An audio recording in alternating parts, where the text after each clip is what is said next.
All right, so we all know how it goes. New year, new goals, but also new excuses on why not to pursue those goals. For the longest time, I put off my goal of starting a podcast because, well, I was intimidated. I wasn't sure how to do anything. I wasn't sure if I wanted to invest the time in doing it, and I certainly didn't want to pay other people to do that stuff for me.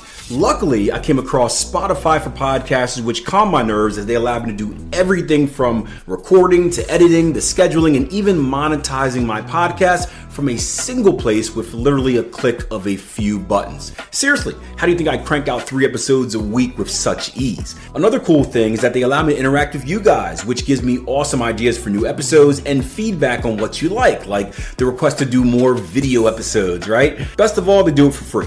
So if you're someone that wants to get a podcast started, but perhaps we're a little intimidated like myself, trust me when I say, just go for it and get started today by either downloading the Spotify for Podcasters app or going to www.spotify.com/podcasters. Trust me, you won't regret it. Hey gang, in today's episode, we're talking about success and scams, why most people fear success and don't put themselves in the position to give themselves a chance of becoming successful, and why that also leads to them being much more open to being victims of scams. If you guys are brand new, welcome to the Trading Coach Podcast. My name is Akil Stokes, Forex trader, trading coach at tier1trading.com, investor and entrepreneur as well. Welcome to the show. We release 3 new episodes each and every week. So if you like what you hear, make sure you subscribe, follow, whatever you need to do wherever you listen at so that you don't miss the next episode. All right, let's hop into it.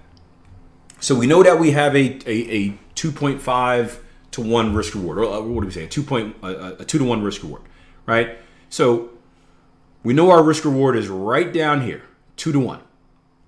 That's our average risk reward on this type of trade. Again, just making this stuff up where you can look at the sheet over here, right? So if I have an average risk reward of 2 to 1, I know that in order to be break even, this thing needs to happen 33% of the time.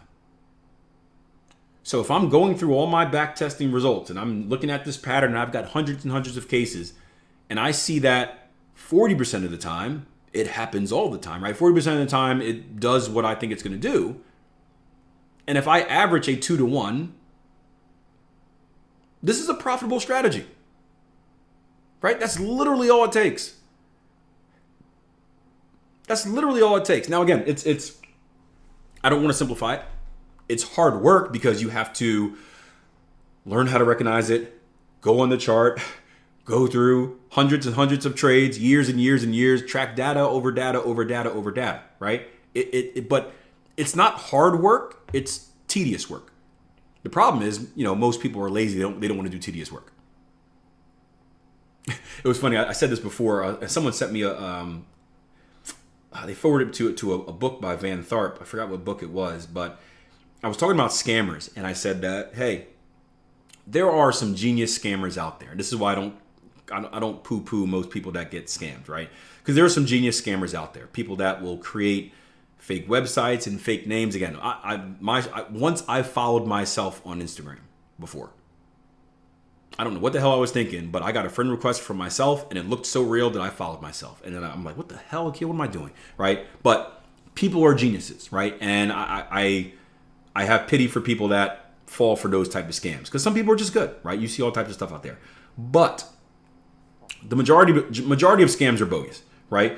The majority of scams where it's like, I send you a DM, I tell you about this crypto, I give you a WhatsApp number, and you send me money, right? You gotta be smarter than that. You gotta be smarter just to randomly send someone money. I don't even care if it's a public figure like myself. You don't send people money or bank information without at least asking a few questions.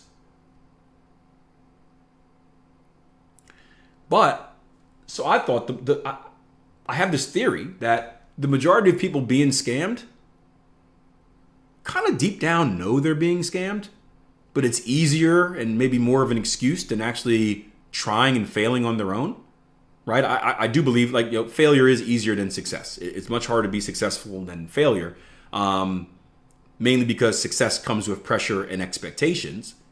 Failure is the norm, right? The comfort zone where most people fail, it's easier to be accepted, where it's like, hey, I tried and it didn't work. Oh, that's okay. You'll try again, right? That's accepted by society. Where Cherry going out and being like, hey, I'm going to start a business. What's the first thing that people say? No one's ever like, most people aren't like, oh, you got this. Good job. That's a great idea. It's like, are you sure? Should you really be doing that? Don't you know how hard it is? Well, I've heard that most businesses fail in their first year. Well, I heard if you make it past your first year, most businesses don't make it to 5 years, right? It's all this. It's a lot harder to to be successful than to fail, because success comes with pressure. Failure doesn't. There's no pressure in failure. Failure, you fall into this like comfy little pillowcase, and everyone kind of coddles you and hugs you and makes you feel better. Success, you're breaking away from people, and you're saying like, hey, I'm shooting for the moon. But if this rocket ship doesn't work, it's going to be a hard landing back on Earth, right? So part of me, and I don't know if this is true or just me talking, but part of me thinks that people will purposely put, and I know this for a fact, but I mean not to the extent that I'm talking about, but people will purposely put themselves in a position, that's a lot of P's, right, alliteration. People will purposely put themselves in a position to fail, because in their mind they justify it being like, well, at least I tried and I failed, and just them checking the box of like, I tried, makes them feel good. Just for them saying, well, I tried trading for a little bit, didn't work, like I feel good because I tried, I can sleep good at night. That's a lot easier than like actually making the investment in something and going for it. It's a lot easier than actually like going for it. That was my struggle. This is, my story about quitting 3 jobs. I was trading. I was working 3 jobs, right? I was working in schools. I was coaching track. I was cleaning toilets, all that fun stuff, right? And I was making like $30,000 a year, which was big money for me coming straight out of college. This is back in 2007, right? I'm frugal as they can be. So I didn't have any bills. I owned a duplex. So I was getting rent from the second unit, and the 3 roommates I lived with, I didn't pay anything, right? I was good, right? And I felt myself never actually trying as hard as I should in trading. Like I would try enough and then I would fail and be like, I tried.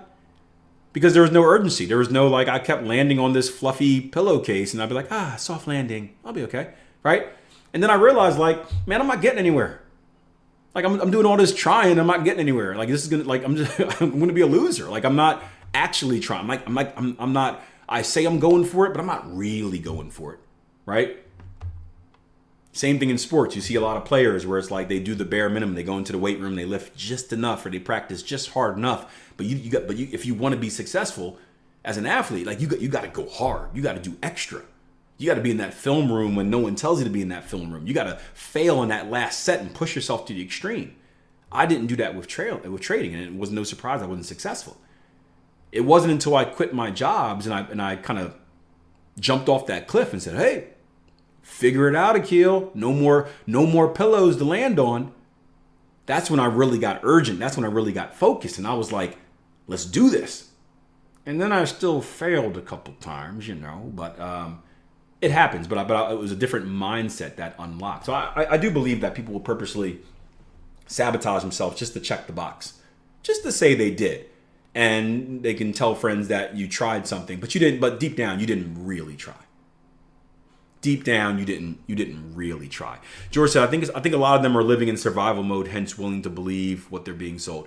Well, yeah, and that's looking for a quick buck. That's what what's Jason always says it. Monkey brain? Am I right there? Monkey brain? Where it's just survival. Like I am living to get to my next meal. Right? And that goes even deeper, George. Because you look at most people in finances, people are living check to check. Look at these credit card balances. Look at people are living paycheck to paycheck.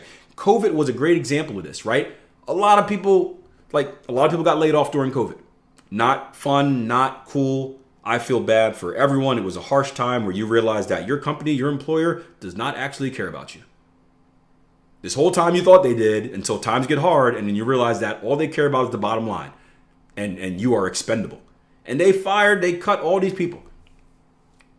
And you could even look at this from the corporate standpoint as well. But people got fired. And then people were broke in like a month. And here's the thing. If your personal finances are in the right place, you're telling me you can't survive a month without income? You're telling me you can't survive 2 months without income? You should have enough put aside to survive at least, I always say at least 6 months. But at least maybe 3 months at your normal rate of living. And then you got to start, then after 3 months, if things aren't looking good, you start lowering your standard of living. You stop shopping at Whole Foods and you go to Giant. You stop with the organic stuff and you get the store brand stuff, right? So you can stretch that out a little bit longer. But people weren't able to do that. They're check to check. They're like, oh my gosh, like I need this paycheck to come in because I got to pay for these bills. So that's the monkey brain. That's the survival mode. Yeah. And I think, when you're in that survival mode, and I'm sure scammers, I'm picturing scammers holding like these secret meetings, like talking about the same thing as us and telling us exactly how to get people. I'm sure they do, right? You listen to like, not saying these guys are scammers, but you listen to like your I remember Grant Cardone's and other people that are like these salesmen. It's all about psychology. They know exactly where to pick at. They know exactly where to probe to get you to buy their stuff. And again, I'm not saying it's not a scam. I don't want to say it's negative. It's just an art. But I guarantee these scammers know where it's like, hey, I'm going to hunt the desperate. I'm going to hunt the desperate person. The person who deep down inside, they know this isn't real, but they want to believe in the dream.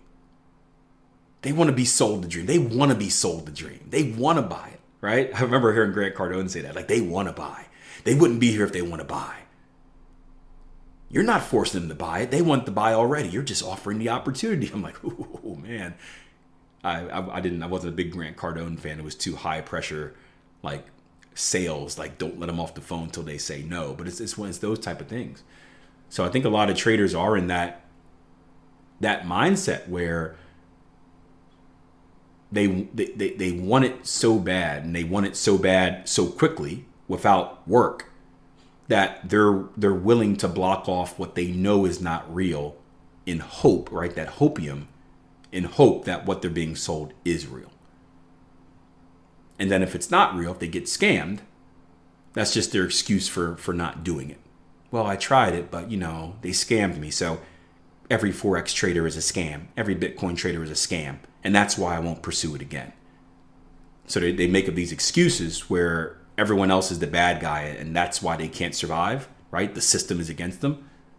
But the truth is, they're the ones that are lost. And they're the ones that are making excuses. So, but anyway, back to the original topic. We got off that for like 20 minutes. Yeah, if you do the work and you realize this thing has a 2-to-1 risk reward, it's all numbers.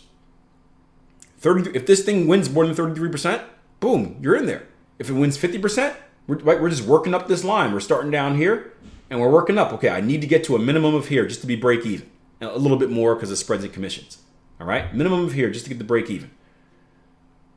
And then as I push up, as I can get this from 33 to 35 to 45 to 50, all that means is more profit, more profit. And eventually you're going to get to a ceiling, right? You're not going to be up here, but you'll end somewhere in this zone.